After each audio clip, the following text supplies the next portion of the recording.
Hello बच्चों, बेटा आज हम लोग स्टार्ट करते हैं 11th class.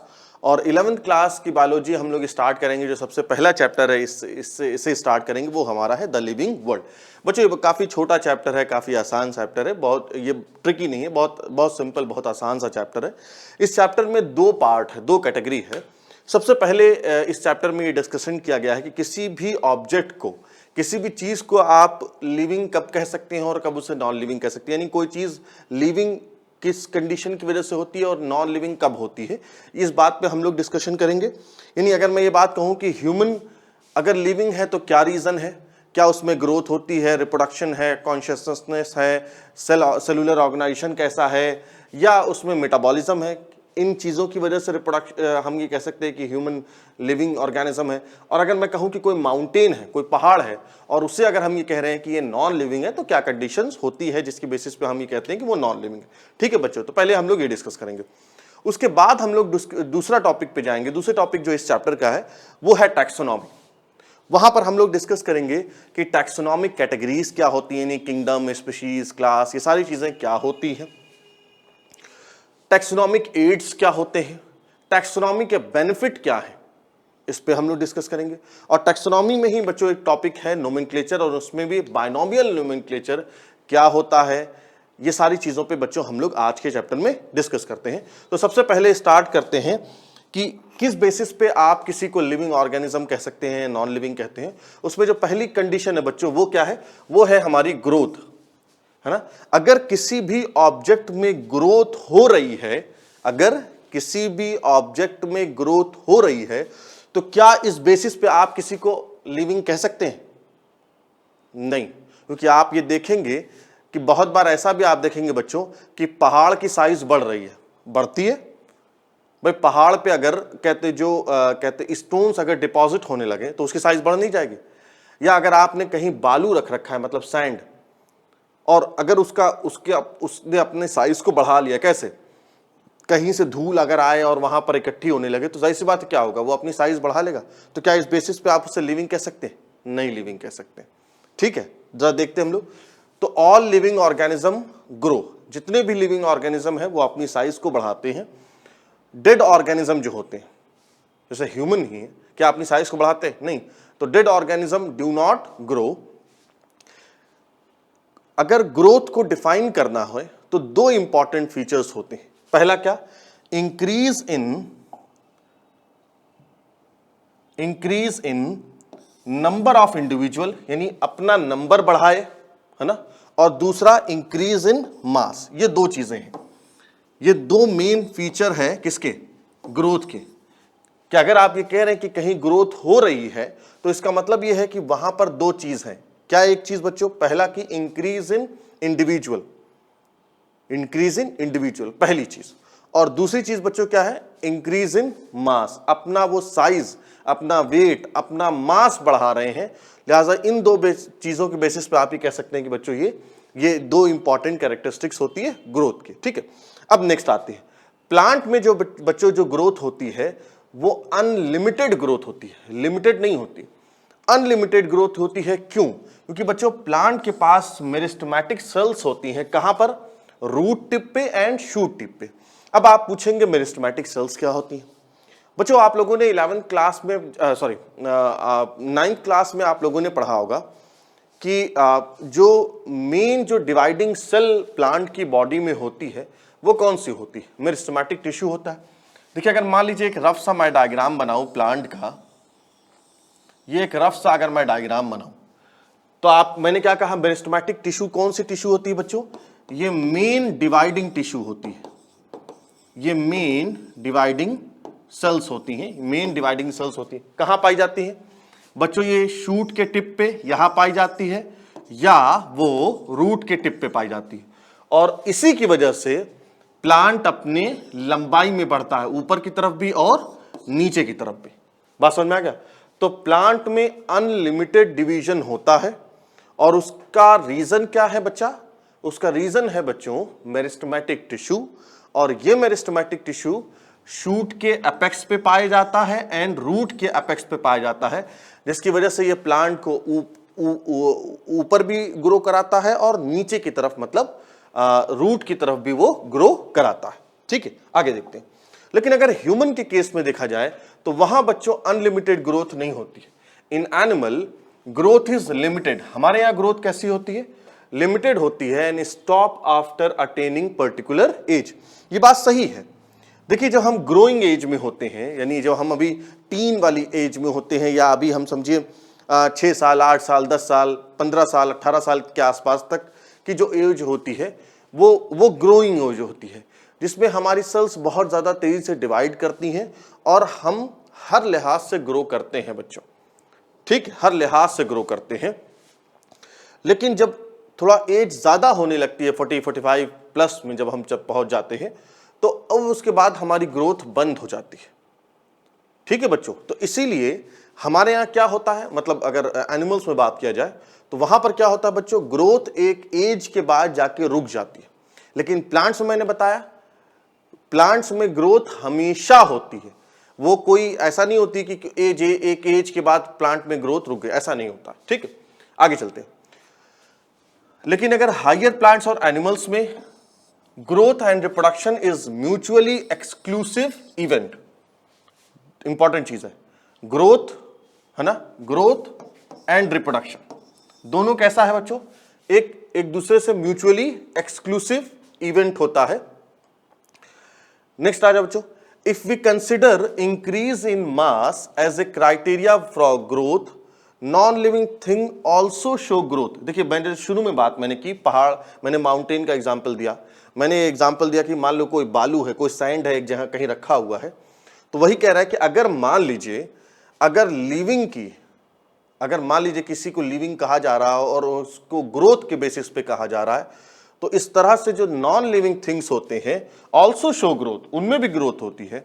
Hence growth can not be considered as a defining property of living organism. इस बिना पर हम कभी भी अगर किसी ऑब्जेक्ट में ग्रोथ हो रही है तो उस बेसिस पे बच्चों हम किसी को लिविंग ऑर्गेनिज्म नहीं कह सकते हैं। ठीक, जैसे यहां एग्जांपल मैंने लिखा है, non living thing such as mountain है ना, पहाड़ है, या कहीं सैंड पाइल्स है, वो बालू जो है वो रखा हुआ है, ऑल्सो ग्रो है ना, वो भी ग्रो करता है, मैं आपको बता चुका हूं। In non living things growth take place due to accumulation of material on existing one. जैसे एक कोई पहाड़ है, अगर अगल बगल से पत्थर या इस तरह की दूसरी चीजें, रॉक या पत्थर या मिट्टी उस पहाड़ पर जमा हो जाए, और ये होता है, ठीक है, ये जमा होने लगे, तो क्या होगा, पहाड़ की साइज या माउंटेन की साइज बढ़ जाएगी ना। इस तरह की सच टाइप ऑफ ग्रोथ को बच्चों हम लोग कहते हैं असर्शनरी ग्रोथ। ठीक है, असर्शनरी ग्रोथ कहते हैं। आगे देखते हैं हम लोग। नेक्स्ट एक होती है ऑक्जेटिक ग्रोथ, है ना। ऑक्जेटिक ग्रोथ होती है, ये क्या होती है बच्चों, वो growth which take place due to increase in size of cell. बच्चों हमारे यहां ग्रोथ कैसे होती है, मतलब हायर एनिमल्स और प्लांट्स में, बच्चों हमारे यहां जो ग्रोथ होती है, growth take place due to increase in number of cell से होती है। लेकिन अगर मान लीजिए सेल की साइज बढ़ रही है और उसकी वजह से बच्चों अगर ग्रोथ कहलाएगी, तो उसे हम लोग क्या कहेंगे, उस तरह की ग्रोथ को हम लोग ऑक्जेटिक ग्रोथ कहेंगे। और वो किसमें होता है, वो हमें दिखता है निमैटोड्स में, ये चीज हमें दिखती, ये कंडीशन हमें निमैटोड्स में दिखती। लेकिन एक दूसरी कंडीशन होती है जिसे हम लोग मल्टीप्लिकेटिव कंडीशन कहते हैं, ये हमारे यहां होती है। इसमें क्या होता है बच्चों, growth take place due to increase in number of cell. यानी यहां पर क्या होता है, सेल्स जो है अपने नंबर को बढ़ाती है। यहां पर क्या थी ऑक्जेटिक में, कि सेल बच्चों अपनी साइज को बढ़ाती है, लेकिन यहां पर क्या था, सेल अपने नंबर को बढ़ाती है। ठीक है, तो उस कंडीशन को हम लोग मल्टीप्लिकेटिव कहते हैं। ठीक है, तो पहला हमारा कंडीशन क्या हुई, ग्रोथ। तो हमने ये देख लिया कि सिर्फ ग्रोथ होने की बेसिस पे हम किसी ऑब्जेक्ट को लिविंग और नॉन लिविंग में कैटेगराइज नहीं कर सकते। ठीक, अब दूसरे पे आते हैं। अब दूसरे पे है बच्चों रिप्रोडक्शन। दूसरे पे है रिप्रोडक्शन, और रिप्रोडक्शन क्या है, reproduction is found only in living organism. Living और रिप्रोडक्शन सिर्फ और सिर्फ लिविंग ऑर्गेनिज्म में होता है। रिप्रोडक्शन इज, लेकिन एक कंडीशन ये भी है और ये बहुत इंपॉर्टेंट है कि ये बात सही है कि रिप्रोडक्शन सारे लिविंग ऑर्गेनिज्म में होता है, लेकिन सारे लिविंग ऑर्गेनिज्म रिप्रोडक्शन करें ये कोई जरूरी नहीं, ये कोई जरूरी नहीं। जैसे म्यूल, जिसे बच्चों खच्चर कहते हैं, म्यूल जिसे खच्चर कहते हैं, आप बताओ क्या उसमें रिप्रोडक्शन होता है? नहीं होता है। लेकिन क्या म्यूल लिविंग है?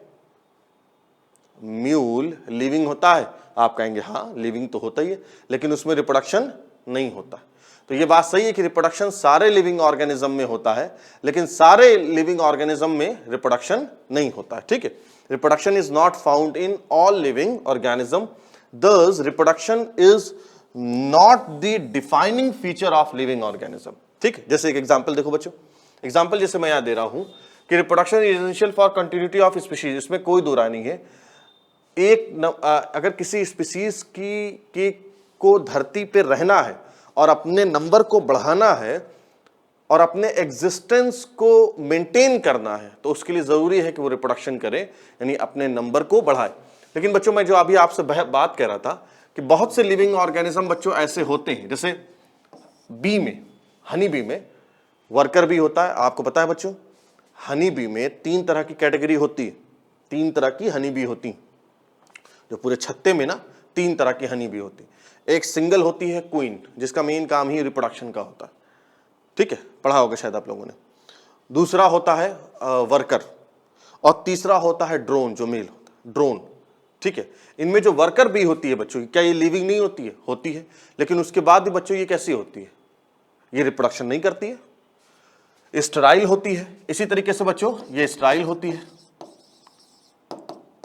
इसी तरीके से म्यूल, भाई मैंने अभी आपको एग्जांपल जो दिया खच्चर वाला, लिविंग होता है लेकिन उसके बाद रिप्रोडक्शन नहीं करता। और तीसरा बहुत इंपॉर्टेंट है, इनफर्टाइल ह्यूमन कपल।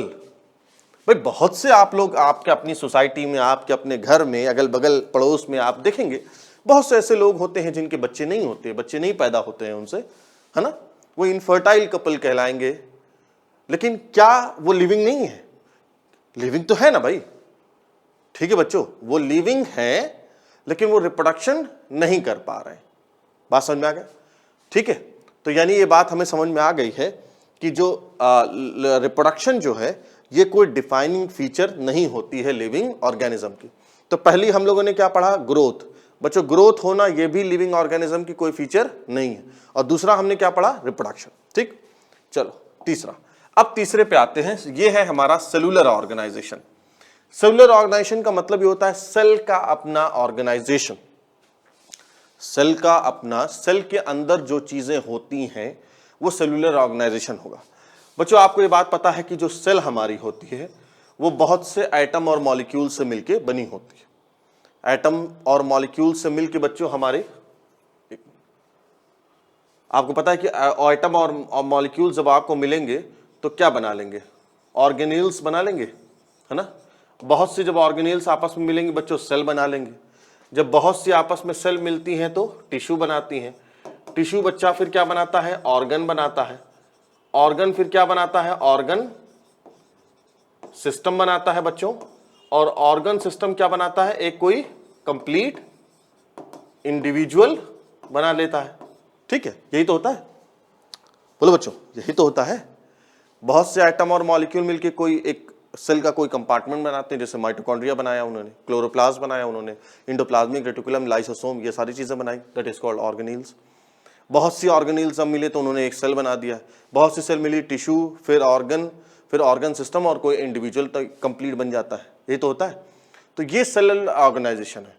और बच्चों अगर किसी ऑर्गेनिज्म में सेलुलर ऑर्गेनाइजेशन हो है तो ये एक लिविंग की डिफाइनिंग फीचर होती। बहरहाल आगे चलते। हाँ, तो पहले ही पॉइंट ये हो गया कि it is a defining feature of living organism. यानी अगर किसी की बॉडी में सेल है, अगर किसी की बॉडी में बच्चों सेल है तो वो क्या होगा? वो लिविंग होगा। ठीक है, आगे देखते हैं।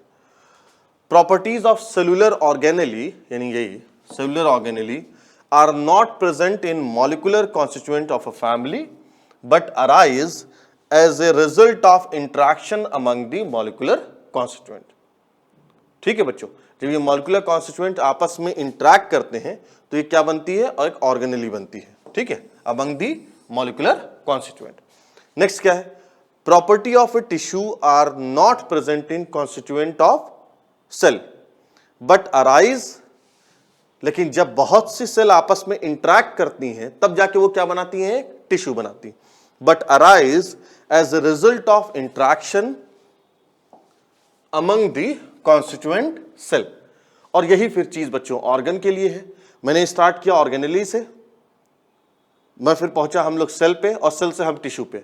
अब यही सेम बात हम टिश्यू से ऑर्गन पे अप्लाई करेंगे कि similarly property of an organ is not due to the constituent tissue, ठीक है, but arise as a result of, अब वो जो टिश्यूज आपस में इंट्रैक्शन करेंगे ना, उसकी वजह से ऑर्गन की क्या होगी, प्रॉपर्टी डिफाइंड होगी as a result of interaction among the tissues present in that body.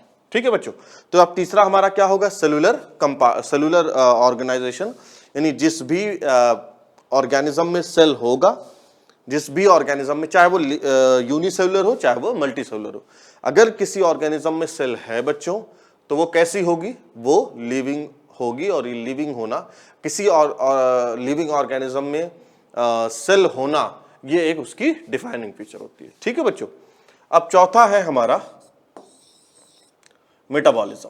चौथा क्या है, मेटाबॉलिज्म। तुम पूछोगे मेटाबॉलिज्म क्या होता है?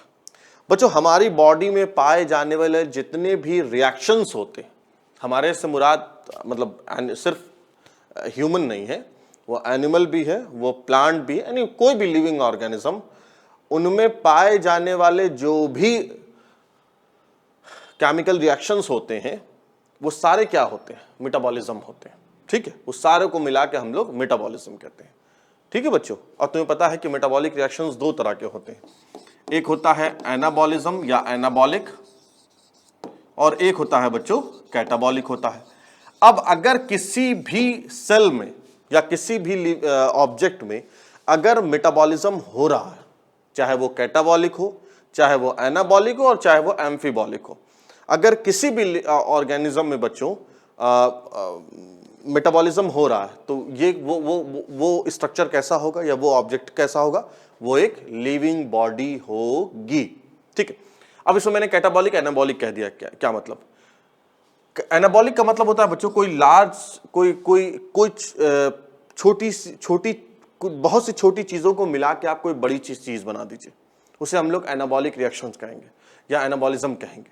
जैसे फोटोसिंथेसिस में तुम लोगों ने पढ़ा होगा, फोटोसिंथेसिस में बच्चों हम CO2 को मिला के और H2O को मिला के और लाइट की प्रेजेंस में क्लोरोफिल की मौजूदगी में बच्चों हम एक बड़ा सा कंपोनेंट बना लेते हैं, यानी glucose.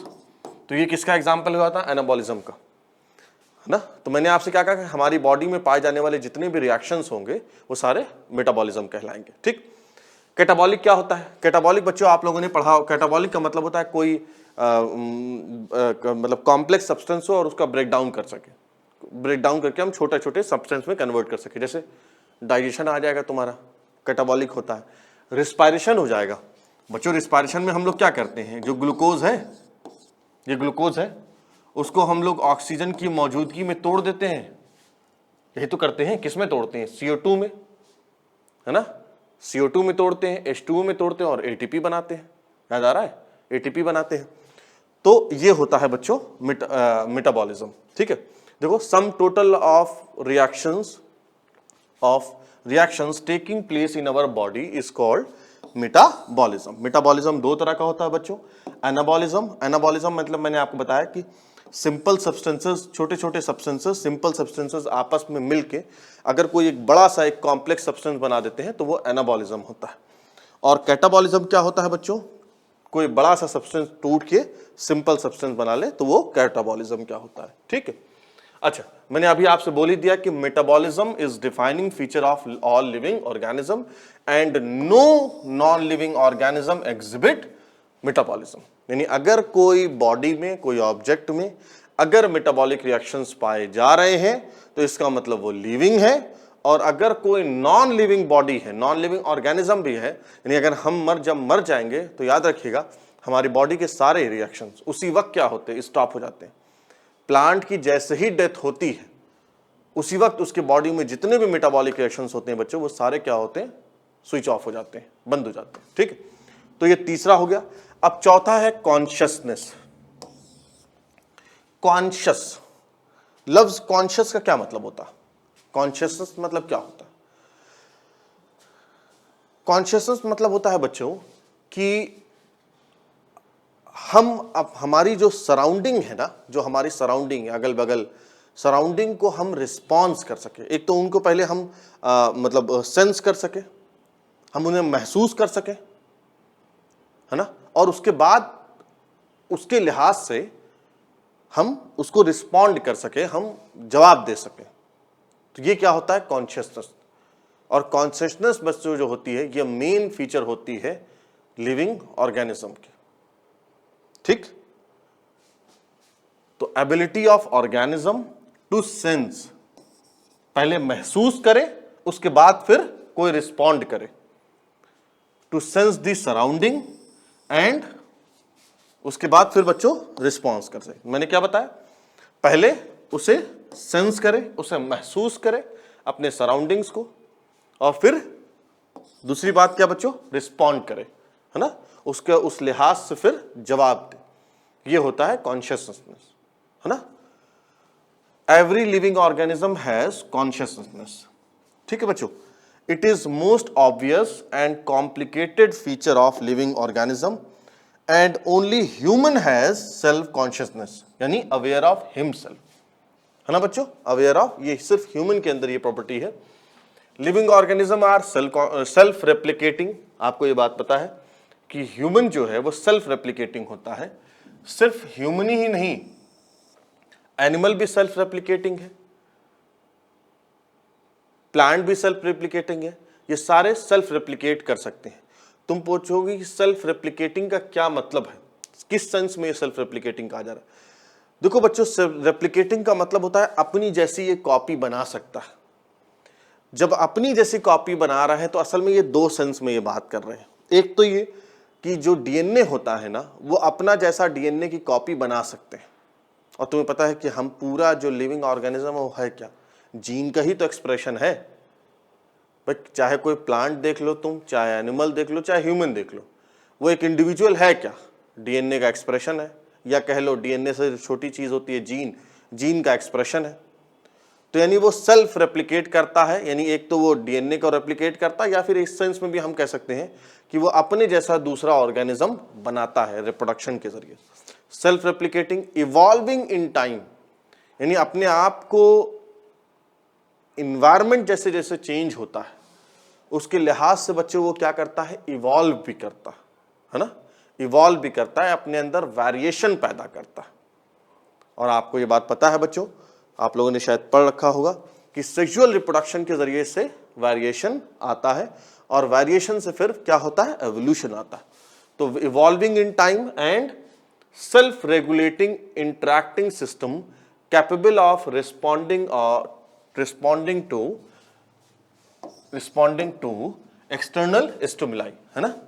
Self regulating interacting system, जैसे तुम्हें पता है कि हमारी बॉडी के अंदर क्या है, पूरे सारे जो सिस्टम है, सारे ऑर्गन सिस्टम है, वो सब एक दूसरे से इंटरैक्ट करते हैं, नहीं करते? करते हैं इंटरैक्ट। अरे भाई मान लीजिए मैं जॉगिंग करके आया हूं बाबू, अगर मैं जॉगिंग करके आया हूं अगर, तो क्या होगा? मुझे एनर्जी ज्यादा चाहिए ना भाई, क्योंकि मैं जॉगिंग करके आया हूं।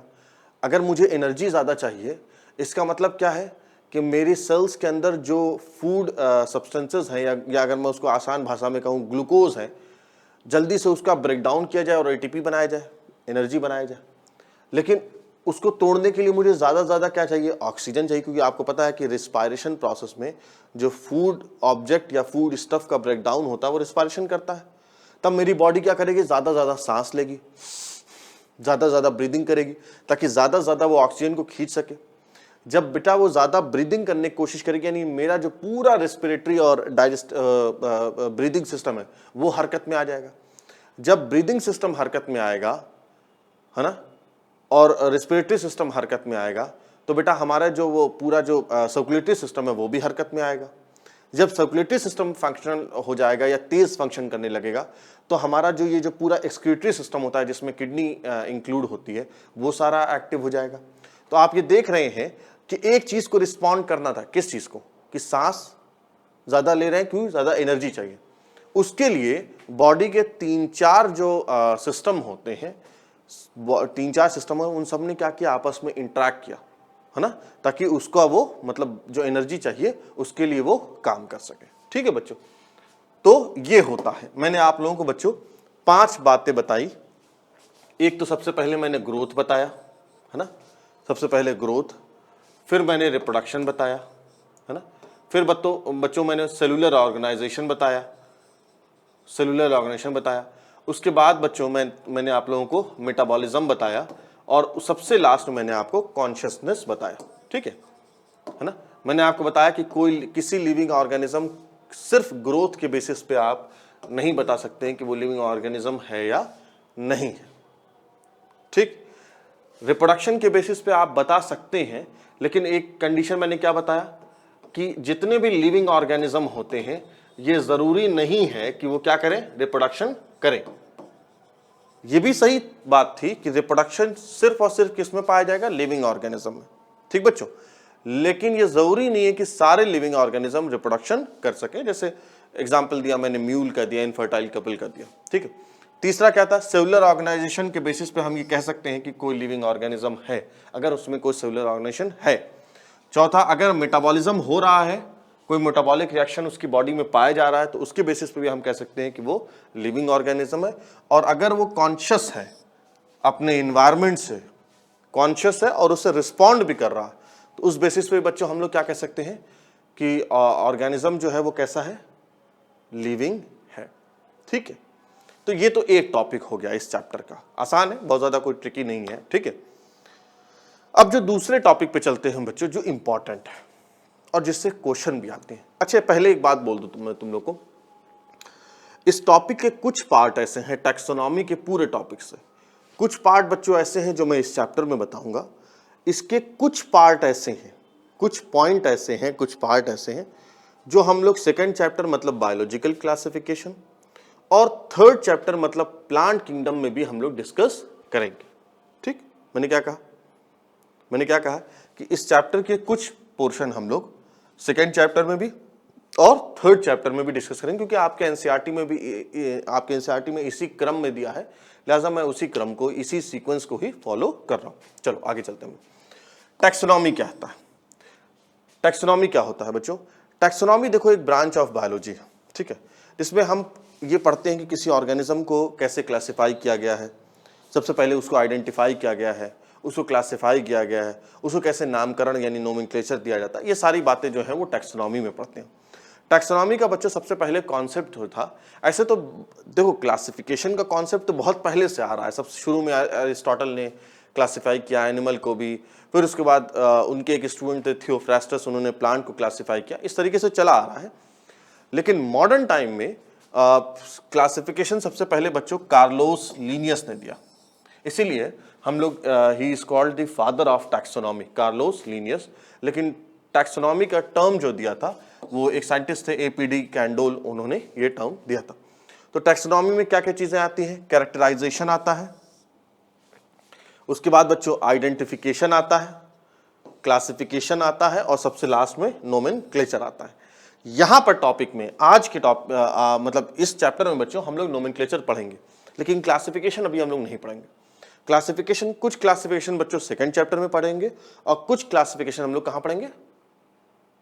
हाँ, थर्ड चैप्टर में पढ़ेंगे। ठीक है, तो मॉडर्न टैक्सोनॉमिक स्टडीज जो होती है वो अलग अलग चीजों पे डिपेंड होती है। जैसे सबसे पहले है इंटरनल या एक्सटर्नल स्ट्रक्चर है, बॉडी का इंटरनल या एक्सटर्नल स्ट्रक्चर है।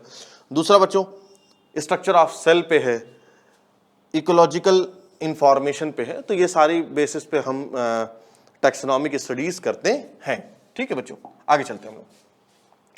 सबसे पहले मैंने आपको बताया कि टैक्सोनॉमी में बच्चों सबसे पहले हम लोग डिस्कस कर लेते हैं नोमेनक्लेचर। नोमेनक्लेचर क्या होता है? नोमेनक्लेचर बच्चों क्या होता है? नोमेनक्लेचर का मतलब होता है नामकरण करना, नाम रखना, है ना, नाम रखना। सबका नाम रखा जाता है, कोई ऐसा कोई इंसान है ही नहीं दुनिया में जिसका नाम ना रखा गया हो। अच्छा, इंसान के साथ साथ जानवरों को भी नाम होते हैं, प्लांट का भी नाम होता है। कोई भी लिविंग ऑर्गेनिज्म ऐसा नहीं है बच्चे, नॉन लिविंग ऑर्गेनिज्म में भी ऐसा कोई नहीं है जिसका नाम ना रखा जाता हो, है ना। क्योंकि आइडेंटिफिकेशन के लिए ये जरूरी होता है कि किसी का नाम रखा जाए, उसको बताया जा सके कि हाँ ये फला चीज है, ये माउंटेन है, ठीक है, ये सैंड है।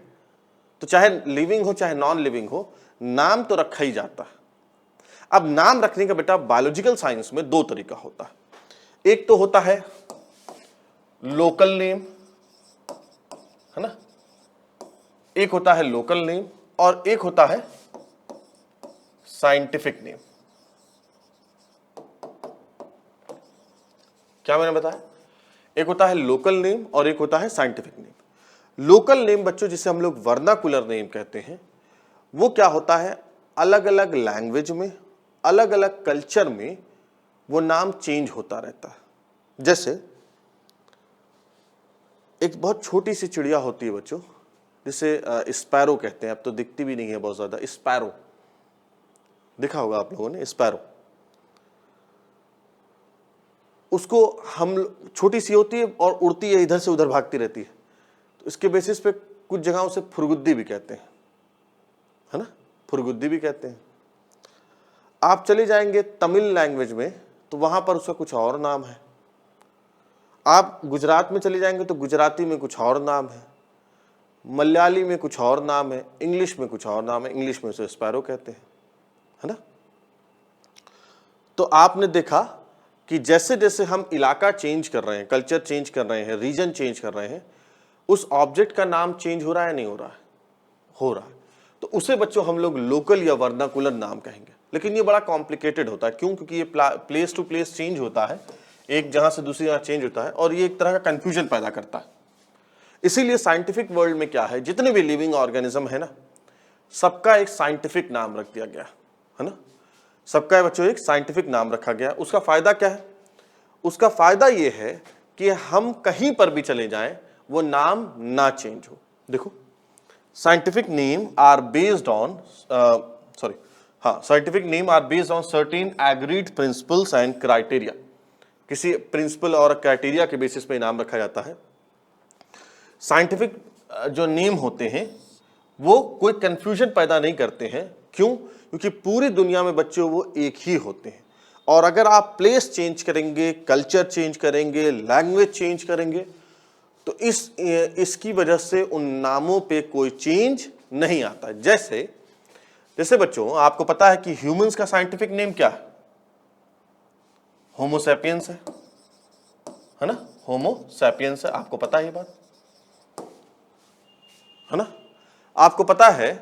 अब चाहे होमो सैपियंस आप अफ्रीका में चले जाएं, चाहे इंडिया में चले जाएं, चाहे अमेरिका में चले जाएं, चाहे आप मलेशिया में चले जाएं, ह्यूमन जो है हमेशा उसका नेम क्या होगा? साइंटिफिक नेम होमो सैपियंस होगा। इसी तरीके से बच्चों आम का साइंटिफिक नेम क्या है? वो है मैंगीफेरा इंडिका, आम का। अब आम में बच्चों चाहे आप दशहरी आम ले ले, चाहे लंगड़ा, चाहे चौसा, चाहे अल्फांसो, चाहे कोई भी आम ले लो दुनिया का, चाहे वो आप बेहतरीन आम जो लखनऊ के पास एक जगह है मलियाबाद, वहाँ का आम ले लीजिए, चाहे सहारनपुर की आप दशहरी ले लीजिए, चाहे आप अल्फांसो ले लीजिए, चाहे कोई भी आम ले लीजिए दुनिया का कहीं आम, वो क्या होगा? उसका साइंटिफिक नेम क्या होगा? Mangifera indica. तो हमने साइंटिफिक नेम क्यों रखा? ताकि प्लेस चेंज करने से, लैंग्वेज चेंज करने से उसका नाम चेंज ना हो और किसी तरह का कोई कंफ्यूजन ना हो। ठीक है बच्चों, आगे देखते हैं लोग। अच्छा, नाम रखने के लिए ना दुनिया में अलग अलग बॉडी आई, है ना, अलग अलग ग्रुप्स आए, ऑर्गेनाइजेशन आई। प्लांट का नाम रखने के लिए अलग है, जैसे ICBN, international code for botanical nomenclature, ठीक है। इसी तरीके से बच्चों ICZN है, international code for zoological nomenclature. इसी तरीके से वायरस का नाम रखने के लिए ICVN, international code for viral nomenclature. और इसी तरीके से बच्चों बैक्टीरिया के लिए ICNB है, international code for nomenclature of bacteria. ये अलग अलग बॉडी है, ये देखो पूछी जाता है बच्चों, ये इंपॉर्टेंट है और बहुत बार तुम्हारे यहाँ नीट में भी पूछा जाता है, ठीक है, कई बार क्वेश्चन आए हुए, ठीक है। अब सबसे पहले हम लोग मैंने साइंटिफिक नोमेनक्लेचर में बाइनोमियल भी होता है, ट्राइनोमियल नोमेनक्लेचर भी होता है, लेकिन बच्चों आपके सिलेबस में जो मेंशन है वो बाइनोमियल नोमेनक्लेचर है, हम लोग उस पर बात करते हैं। बाइनोमियल नोमेनक्लेचर बच्चों दिया किसने? लीनियस ने, है ना। बाइनोमियल नोमेनक्लेचर नाम से समझ में आ रहा, बाइनोमियल यानी इसमें क्या होता है, इसमें नामकरण में दो वर्ड्स रखे जाते हैं, नाम दो वर्ड्स रखे जाते हैं। जैसे मेरा नाम क्या है? मोहम्मद अयूबी, ठीक है, तो दो वर्ड है ना, मतलब मेरा बायोलॉजिकल कोई नाम नहीं है ना, मैं एक बता रहा हूं, ऐसा ना समझ लिए कि ये बाइनोमियल नोमेनक्लेचर है, नहीं नहीं नहीं, है ना, बस मैं ये बता रहा हूं कि दो वर्ड्स होते हैं, जिस तरीके से मेरे नाम में दो वर्ड है उसी तरीके से यहां पर भी दो वर्ड है, ठीक है। और इसमें बच्चों नाम में साइंटिफिक नेम में दो कंपोनेंट्स होते हैं। कैसे कैसे देखो, जैसे मान लो अगर मैं बच्चों बात करूं, आम की बात करते हैं हम लोग, मैंगीफेरा इंडिका, है ना, मैंगीफेरा इंडिका, तो इसमें दो वर्ड्स हो गए, एक मैंगीफेरा हो गया, एक इंडिका हो गया, है ना। अब इसमें बच्चों ये जो होता है ये जेनेरिक होता है, इसे हम लोग जेनेरिक एपिथेट कहते हैं, और ये रिप्रेजेंट करता है जीनस को। जीनस क्या होता है अभी हम लोग आगे डिस्कस करेंगे थोड़ी देर में। मैंने क्या कहा, जो पहला वर्ड है वो जेनेरिक होता है और वो रिप्रेजेंट करता है क्या? जीनस। और दूसरा जो वर्ड होता है बच्चों इंडिका, वो रिप्रेजेंट करता है क्या? वो स्पीसीज यानी स्पेसिफिक एपिथेट, स्पेसिफिक एपिथेट, ये स्पेसिफिक एपिथेट होता है। और स्पेसिफिक एपिथेट बच्चों क्या रिप्रेजेंट करता है? स्पीशीज रिप्रेजेंट करता है, ठीक है। तो ये दो चीज बताता है, एक जेनेरिक हाँ जीनस, और जो दूसरा वाला वर्ड होता है बच्चों ये स्पेसिफिक एपिथेट होता है, ठीक है। अब इसकी कुछ प्रॉपर्टीज पढ़ लेते हैं। पहली प्रॉपर्टी बच्चों कि ये दो कंपोनेंट होता है, जो बात मैंने आप लोगों को बता दिया। दूसरी बात बच्चों ये है कि ये जो नाम लिखा जाता है ना, ये जो बाइनोमियल नोमेनक्लेचर में, वो हमेशा लैटिन लैंग्वेज में लिखा जाता है। क्यों बच्चों? उसका रीजन ये है कि लैटिन लैंग्वेज बच्चों एक डेड लैंग्वेज है, और डेड लैंग्वेज होने की वजह से लैंग्वेज कभी चेंज नहीं होगी। लैंग्वेज चेंज नहीं होगी जिसकी वजह से वर्ड्स का माने क्या होगा? चेंज नहीं होगा। ये बहुत इंपॉर्टेंट बात बोल रहा हूं। मैंने क्या कहा कि ये किस में लिखी जाती है? लैटिन लैंग्वेज में लिखी जाती है। क्यों लैटिन लैंग्वेज लिखी जाती है? क्योंकि लैटिन लैंग्वेज डेड लैंग्वेज है।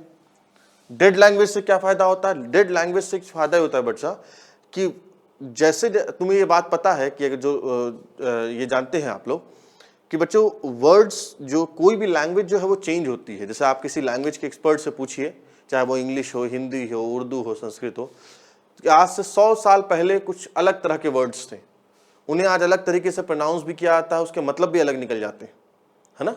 नए नए वर्ड्स डेवलप भी होते हैं, ये भी होता है, इंग्लिश में भी नए नए वर्ड्स आते हैं। तो वर्ड जो जिंदा यानी जो ज़बानें होती हैं, लैंग्वेजेस होती हैं, उनमें नए नए वर्ड्स आते हैं, है ना, और मतलब चेंज होता भी है वर्ड्स का। तो क्योंकि ये डेड लैंग्वेज है लिहाजा नया वर्ड कोई आएगा नहीं, और वर्ड्स के मतलब कोई चेंज नहीं होंगे टाइम के पास होने से। दूसरी बात बच्चों, ये किस में प्रिंटेड होती है? इटैलिक्स में। नेक्स्ट बात बच्चों ये है कि हमेशा जो पहला वर्ड होता है, जैसे चावल का साइंटिफिक नेम क्या है? Oryza sativa, sativa. तो क्या है बच्चों, जो पहला वर्ड है वो हमेशा कैसा रहेगा? कैपिटल। देख लो, जो ये जेनेरिक है ना, ये जेनेरिक है, ये स्पेसिफिक है, तो जेनेरिक का जो पहला नेम होगा वो हमेशा कैपिटल से लिखा जाएगा, और जो स्पीसीज का जो पहला नाम होगा वो हमेशा स्मॉल लेटर से होगा, ठीक है।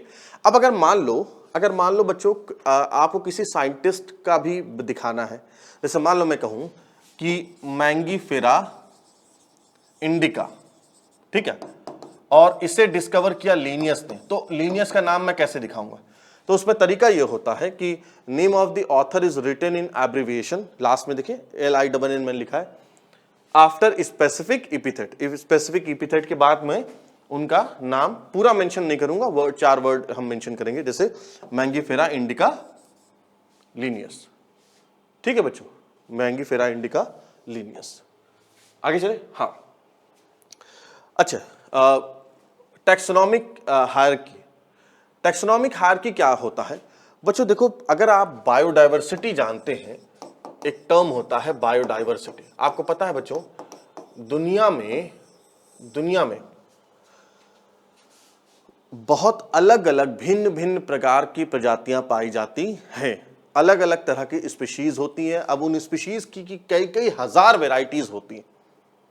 ठीक है, कई कई हजार वेराइटीज। जैसे आपको पता होगा बच्चों, अभी तक लगभग 17 से 18 लाख स्पीशीज डिस्कवर हो चुकी हैं। यह आप लोग जानते होंगे।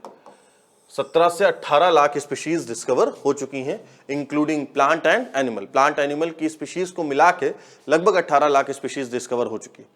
अब आप सोचिए, इतनी अलग अलग तरह की स्पीशीज हैं, तो उनको आप कैसे क्लासिफाई करेंगे, उन्हें कैसे अरेंज करेंगे? ठीक है, इसके लिए टैक्सोनॉमिक हायरार्की आती है।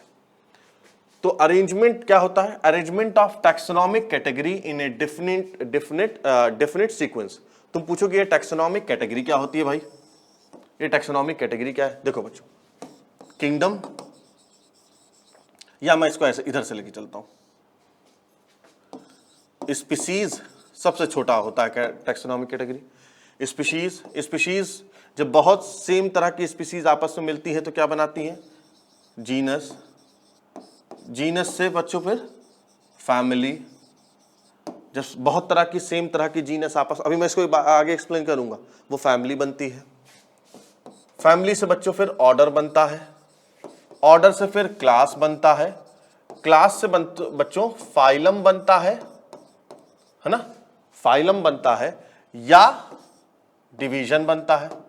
जब हम लोग एनिमल के लिए करते हैं, टैक्सोनॉमिक कैटेगरी बनाते हैं, तो वो बच्चों फाइलम लफ्ज इस्तेमाल करते हैं।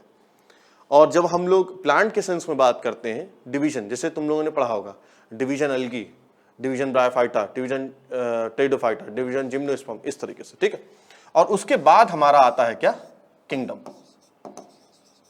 किंगडम जैसे तुम लोगों ने पढ़ा है, kingdom Plantae, kingdom animalia, kingdom Monera, हम लोग पढ़ेंगे नेक्स्ट चैप्टर में इस बात को पढ़ेंगे। ठीक है, तो ओवरऑल कितनी टैक्सोनॉमिक कैटेगरीज होती हैं? 7 मेन होती हैं। लेकिन इन 7 के अलावा भी बच्चों बहुत सी सब कैटेगरीज होती हैं। जैसे सब फाइलम है, सुपर क्लास है, सब ऑर्डर है। ठीक है, also exist to make classification more effective. यानी कहने का मतलब यह है कि टैक्सोनॉमिक कैटेगरी हम करते क्यों बनाते हैं, ये कैटेगरीज हमने क्यों बनाई है? ताकि बच्चों क्लासिफिकेशन को और आसान किया जा सके। ठीक है, और इजी करके पढ़ाई की जा सके। हम ये देख रहे हैं कि सबसे बड़ा जो टैक्सोनॉमिक कैटेगरी है वो कौन सा है? सबसे हाईएस्ट, ये बच्चों हाईएस्ट, सबसे बड़ी, वो है हमारी किंगडम होती है। और स्पीशीज क्या होती है? ये सबसे लोएस्ट, सबसे बच्चों लोएस्ट टैक्सोनॉमिक कैटेगरी होती है।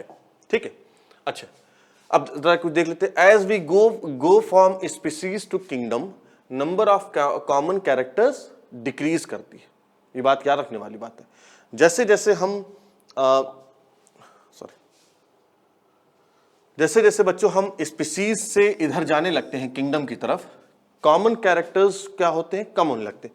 यानी कहने का मतलब ये है कि विद इन दी स्पीशीज जितने ऑर्गेनिज्म होंगे, है ना, विद इन दी स्पीशीज जितने ऑर्गेनिज्म होंगे, उन सारे ऑर्गेनिज्म के कैरेक्टर क्या होंगे? एक दूसरे में बहुत ज्यादा मिलते होंगे। लेकिन अगर हम जाएंगे तो विद इन अ जीनस क्या होंगे? थोड़ा सा कम हो जाएंगे।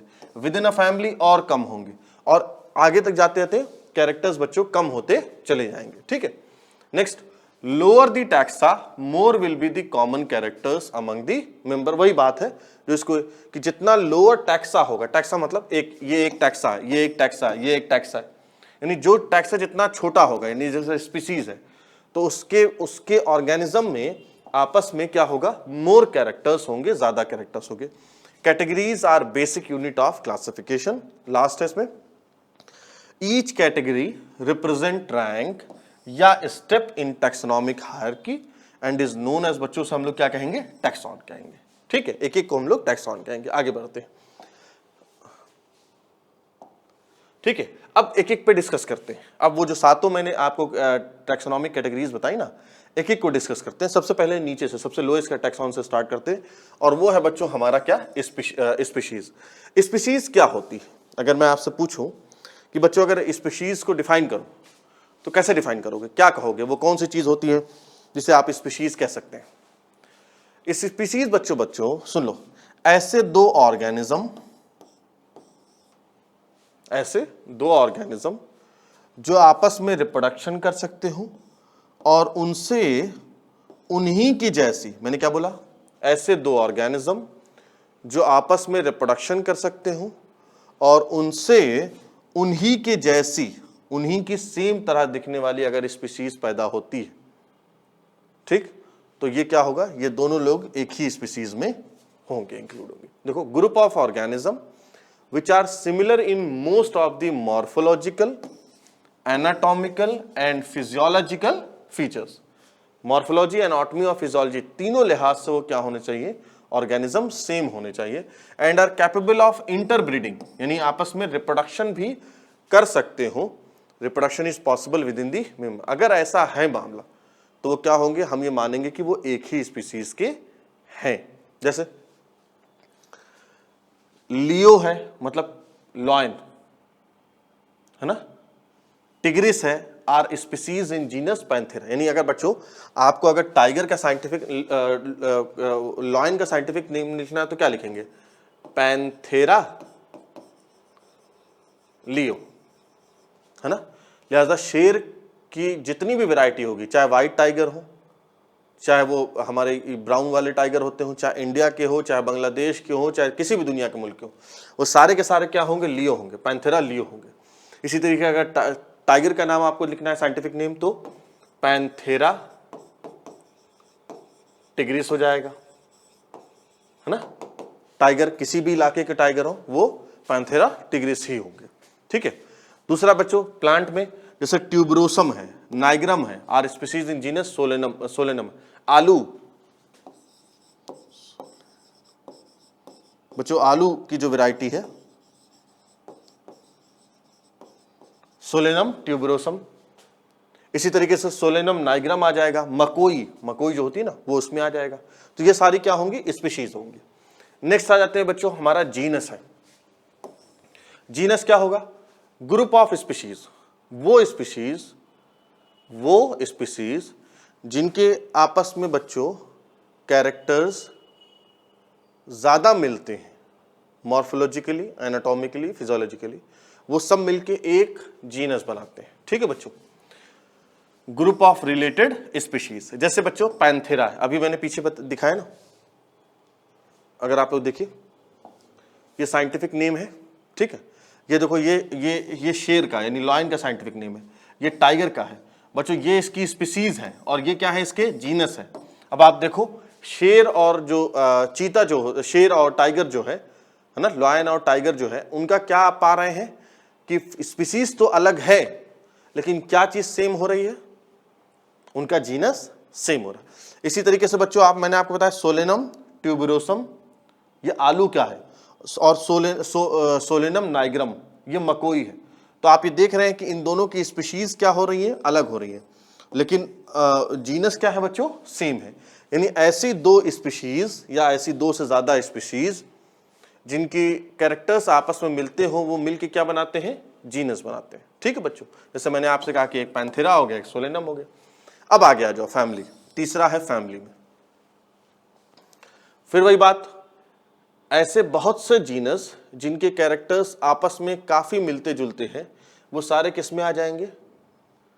फैमिली में आ जाएंगे। जैसे एक एग्जांपल है बच्चों सोलेनेसी फैमिली। अब ये सोलेनेसी फैमिली क्या आ जाएगा? सोलेनेसी फैमिली क्या आ जाएगा बच्चों? जैसे मैं तुम्हें एग्जांपल दूं, आलू ये भी इसी में आ जाएगा, मकोई ये भी इसी में आ जाएगा, ब्रिंजल इसी में आ जाएगा, टोमेटो इसी में आ जाएगा, चिली इसी में आ जाएगा। तो ये सारी अगर देखा जाए तो स्पीसीज लेवल पे क्या होंगे? सब अलग है, लेकिन फैमिली के लेवल पे क्या होंगे? ये सब सेम हो जाएंगे, सोलेनेसी कहलाएंगे। इसी तरीके से बच्चों कॉन्वोल्यूलियसी, ये जो स्वीट पोटैटो होता है, स्वीट पोटैटो, है ना, उनकी फैमिली है। फेलिडी ये लॉयन की, टाइगर की, लियोपर्ड की प्लस कैट की, है ना, ये कैट वाली फैमिली हो जाएगी फेलिडी। ठीक है बच्चों, जब हम लोग प्लांट की फैमिली का नाम लिखते हैं तो लास्ट में बच्चों एसी लगाते हैं। जैसे देखो, अगर तुम लोग गौर करो, मैंने लिखा है सोलेनेसी, है ना, ये जो सफिक्स होता है हम लोग एसी लगाते हैं। लेकिन अगर हम एनिमल के केस में होते हैं तो आईडी लगाते हैं, आईडी। ये बात याद रखने वाली है, ठीक है, ये बात याद रखने वाली बात है कि प्लांट के केस में बच्चों हम लोग एसी लगाएंगे और एनिमल के केस में हम लोग आईडी लगाएंगे, फैमिली को जब रिप्रेजेंट करते हैं। तो इन plant families are characterized on the basis of both vegetative and reproductive feature. दोनों के बेसिस पे ही, यानी फैमिली को जब हम लोग कैटेगराइज करेंगे तो दोनों के बेसिस पे, यानी रिप्रोडक्शन के बेसिस पे भी और वेजिटेटिव कैरेक्टर्स के बेसिस पे भी हम उसे कैटेगराइज करते हैं। अब नेक्स्ट आ जाइए चौथा, और वो है, चौथा है बच्चा हमारा ऑर्डर होता है। फिर वही बात, group of related families. Related families, group of related families जो होंगी वो क्या होंगी, ऑर्डर होंगी, है ना। जैसे एक एग्जाम्पल है बच्चों, पहला, 2-3 एग्जाम्पल मैं तुम्हें दे दूंगा, 3 एग्जाम्पल दे दूंगा यहाँ पे। पहला एग्जाम्पल है पॉलीमोनियल्स, है ना। पॉलीमोनियल्स क्या होती हैं, आपने देखा कि सोलेनेसी अलग फैमिली थी और ये जो स्वीट पोटैटो वाली ये अलग फैमिली थी, ठीक है। लेकिन जब ऑर्डर के बेस, ऑर्डर लेवल पे ये दोनों लोग क्या होंगे, साथ में आ जाएंगे और क्या बनाएंगे, पॉलीमोनियल्स बनाएंगे, ठीक है। आगे आ जाओ, order Carnivora has family like Felidae है। फेलिडी मतलब मैंने भाई कैट, लायन, टाइगर, ये सब किस में आएंगे, फेलिडी में आएंगे। यानी कैट, लायन, टाइगर ये फैमिली लेवल पे क्या होते हैं, सब एक हो जाते हैं। और लेकिन, और ये दूसरा क्या है, कैनिडी। कैनिडी मतलब ये डॉग वाली बेटा, डॉग वाली फैमिली। तो यानी कुत्ता और ये जो बिल्ली वाली जो फैमिली जो होती है वो ऑर्डर लेवल पे आपस में साथ में हो जाती है और वो क्या हो जाती है बच्चों, कार्निवोरा, कार्निवोरा। और सबसे लास्ट में ये बहुत इंपॉर्टेंट एग्जांपल है, ऑर्डर प्रीमेट्स बच्चों, प्रीमेट्स, है ना, प्रीमेट। उसमें एप आते हैं और मंकी आते हैं बच्चों। ये प्रीमेट्स, ऑर्डर प्रीमेट्स तुम लोग पढ़ते हो कब, जब आप लोग मेंसोसाइकिल पढ़ते हैं तो आप लोग ये बात पढ़ते हैं कि मेंसोसाइकिल बच्चों जो प्रीमेट्स की फीमेल होती हैं, ऑर्डर प्रीमेट्स की जो फीमेल होती हैं उनमें मेंसोसाइकिल पाई जाती है। तो प्रीमेट क्या हो गया, ये ऑर्डर हो गया। और प्रीमेट्स में क्या क्या आ जाएंगे, पूरा एप यानी वो जो chimpanzee, gorilla, orangutan, monkey plus human, man, ठीक है, ये दोनों लोग आ जाएंगे। तो ये ऑर्डर हो गया बच्चों, ठीक है। अब आगे चलते हैं और नेक्स्ट है हमारा, अब ऑर्डर के बाद हमारा क्या आएगा, क्लास आ जाएगा। तो ऑर्डर तक हम लोगों ने पढ़ लिया, अब नेक्स्ट है हमारा क्लास है। तो क्लास क्या होता है, ग्रुप ऑफ रिलेटेड ऑर्डर्स, है ना। ग्रुप ऑफ रिलेटेड ऑर्डर्स को हम लोग क्लास कहते हैं। जैसे इसका एग्जांपल है, अगर ममेलिया की मैं बात करूं, क्लास ममेलिया की, तो उसमें ऑर्डर्स आते हैं बच्चों, जैसे प्रीमेट्स है ना, प्रीमेट्स आता है, कार्निवोरा आता है, अभी हम लोगों ने ऑर्डर में पढ़ा है ना, इससे पहले हम लोगों ने ऑर्डर में पढ़ा है प्रीमेट्स, जिसमें एप आता है, गोरिल्ला आता है, ह्यूमंस आते हैं, वो सब इसमें आते हैं, ठीक है। तो ये हो गया हमारा क्लास। और अब आ जाइए नेक्स्ट में, सेकंड लास्ट है हमारा फाइलम। बच्चों फाइलम को ही फाइलम कह लीजिए या इससे आप डिवीजन कह लीजिए। हम लोगों ने इससे पहले डिस्कस कर लिया है कि जब हम एनिमल्स की बात करेंगे तो वहाँ पर लफ्ज़ फाइलम आएगा, और जब हम प्लांट के रेस्पेक्ट में बात करेंगे तो वहाँ पर डिवीजन आएगा, ठीक। तो ये होता क्या है, group of related class. Group of related class को ही हम लोग फाइलम कहते हैं। जैसे फाइलम कॉर्डेटा होता है, उसमें क्या क्या चीज़ें आती हैं, कॉन्ड्रीसाइड्स, ऑस्टिसाइड्स, एम्फीबिया, रेप्टाइल्स, एव्स, ममेलिया, ये सारी ही जो चीज़ें हैं बच्चों, ये आपके फाइलम कहते हैं, फाइलम में इंक्लूड होती हैं, फाइलम कॉर्डेटा में इंक्लूड आती हैं। और अगर प्लांट के रेस्पेक्ट में देखा जाए तो इन प्लांट ये बात मैंने अभी आपको बताई थी, यहाँ लिखवा दे रहा हूँ कि division is used in place of phylum. Phylum की जगह हम डिवीजन इस्तेमाल करते हैं जब हम प्लांट में होते हैं। जैसे डिवीजन एंजियोस्पर्मी, इसमें 2 क्लास आता है, मोनोकॉटिलिडनी होता है और आपका डाइकॉटिलिडनी होता है, ठीक है बच्चों। मोनोकॉटिलिडनी होता है और आपका डाइकॉटिलिडनी होता है। और अब सबसे लास्ट में है आपका किंगडम, कि किंगडम क्या होता है। तो वही चीज़, ग्रुप ऑफ रिलेटेड फाइलम या डिवीजन। एग्जाम्पल है बच्चों, जैसे आपको पता है कि 5 किंगडम हम लोग पढ़ते हैं, या इस वक्त वर्ल्ड में जो क्लासिफिकेशन चलता है उसमें दुनिया में माना जाता है कि पूरी दुनिया में 5 किंगडम हैं। एक तो ये है कि एनिमेलिया है, एक है प्लांटी है, एक बच्चों किंगडम मोनेरा है।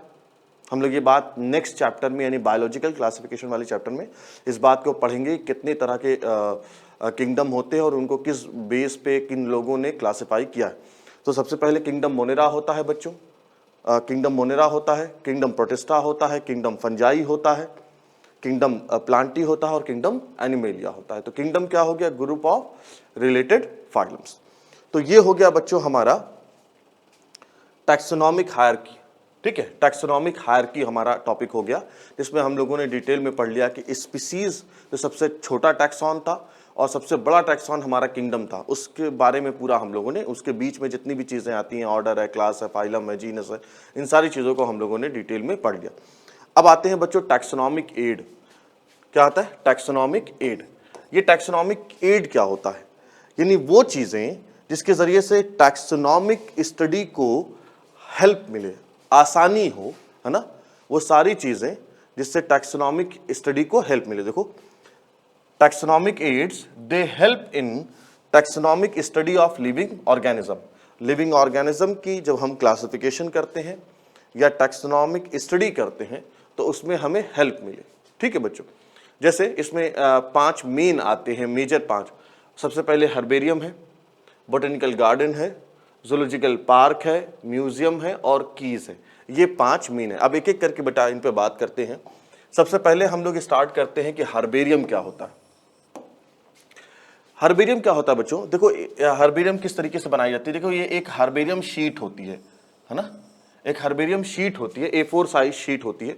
उस पर हम क्या करते हैं, हम जो प्लांट की स्पीसीज होती है ना, उसको हम लेते हैं, उसको प्रेस करते हैं और बहुत दिन तक उसे कॉपी में या किताब में या इस तरह किसी फाइल्स में उसको रखते हैं, और जब वो सूख जाती है ना, फिर उसको हम यहाँ पर अटैच करते हैं। ठीक है, यहाँ पर मान लीजिए हमने उसको अटैच किया, जो भी प्लांट स्पीसीज थे हमने उसे अटैच किया।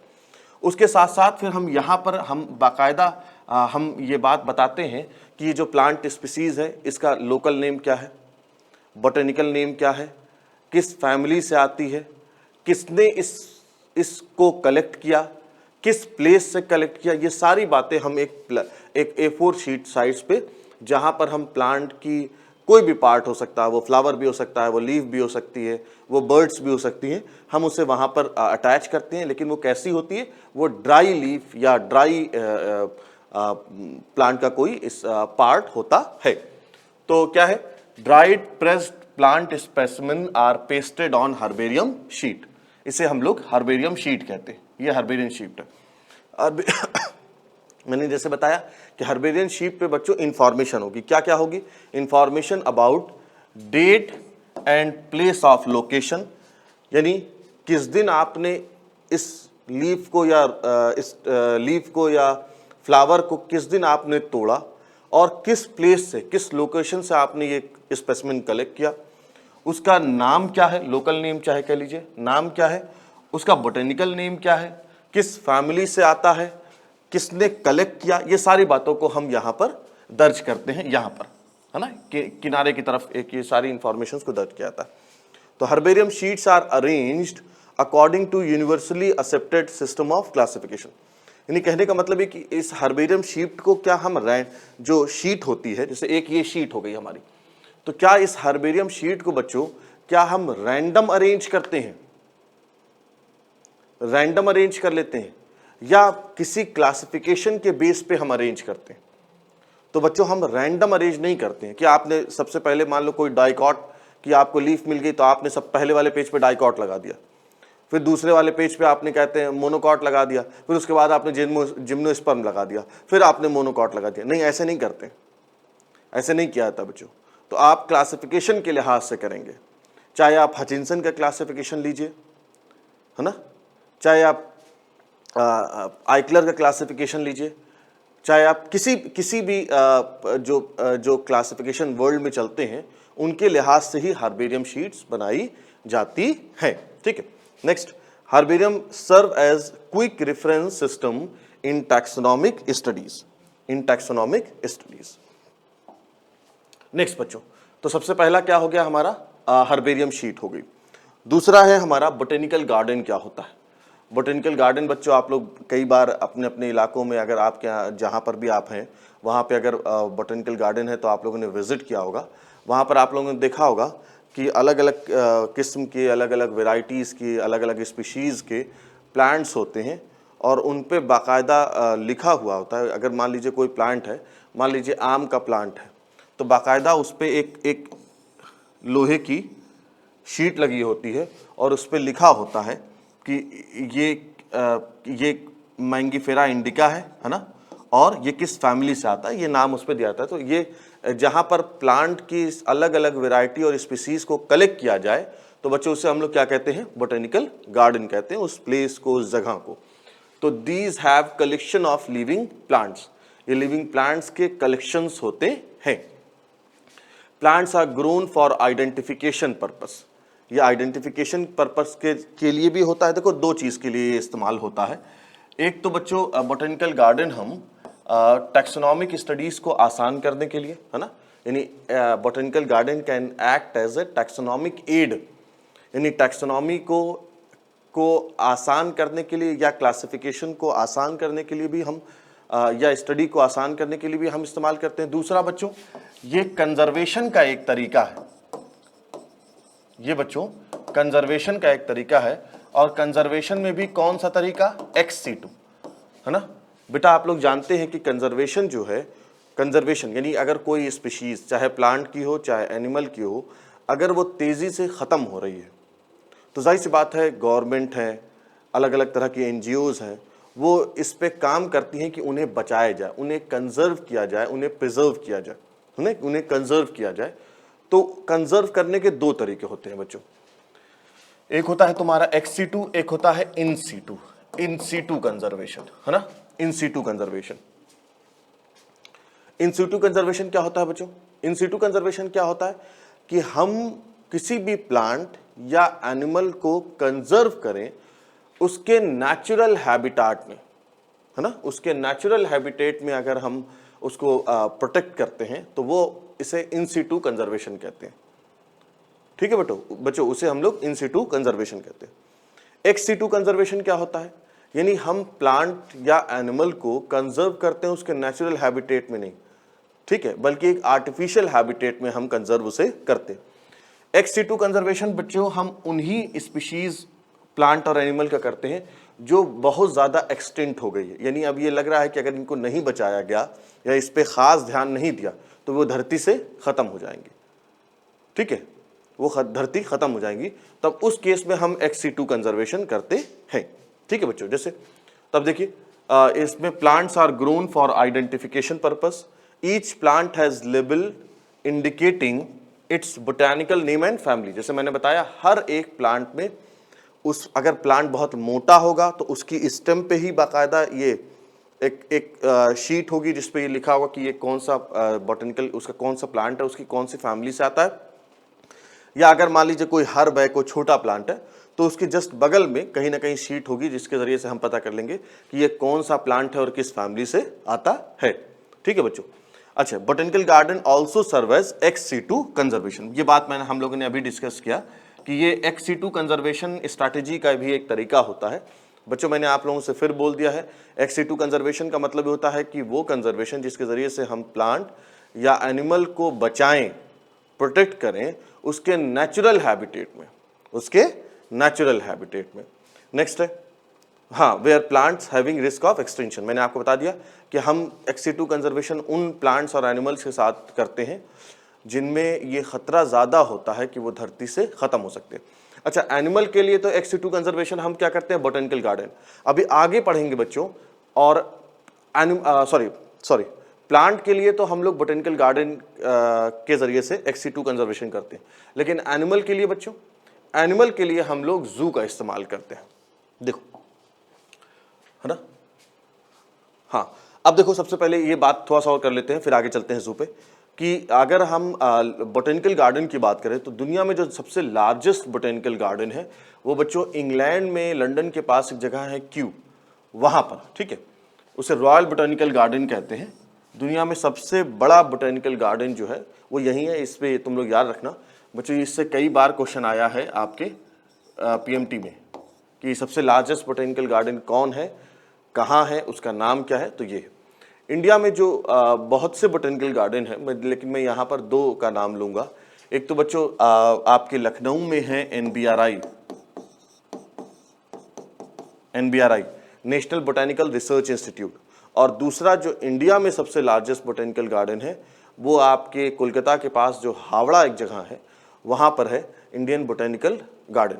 ठीक है, ये सबसे लार्जेस्ट बोटेनिकल गार्डन है इंडिया में, है ना। ये इंडिया में सबसे लार्जेस्ट बोटेनिकल गार्डन है और ये बच्चों दुनिया का सबसे लार्जेस्ट बोटेनिकल गार्डन होता है। ठीक, चले आगे। अब नेक्स्ट क्या है बच्चों? अब नेक्स्ट है आपका ज़ूलॉजिकल पार्क है। अब नेक्स्ट है आपका ज़ूलॉजिकल पार्क है। मैंने आपसे बताया कि जब हम प्लांट को कंजर्व करते हैं, प्लांट को बचाने की कोशिश करते हैं, तो उसका एक तरीका क्या होता है, हम बोटेनिकल गार्डन इसके लिए का इस्तेमाल होता है। और जब हम एनिमल के को एक्स सिटू कंजर्वेशन में करने की कोशिश करते हो तो हम ज़ूलॉजिकल पार्क में कंजर्व करते हैं। ज़ूलॉजिकल पार्क मतलब बच्चों जू। बहुत से आप लोगों में से बच्चों जू आप लोगों ने विजिट किया होगा, आप जानते हैं कि जू किस तरह के होते हैं। ठीक है, तो ज़ूलॉजिकल पार्क ये थर्ड है हमारा टैक्सोनॉमिक एड में। इसमें क्या होता है, wild animals are kept in protected environment to learn about their food habitats and behaviour.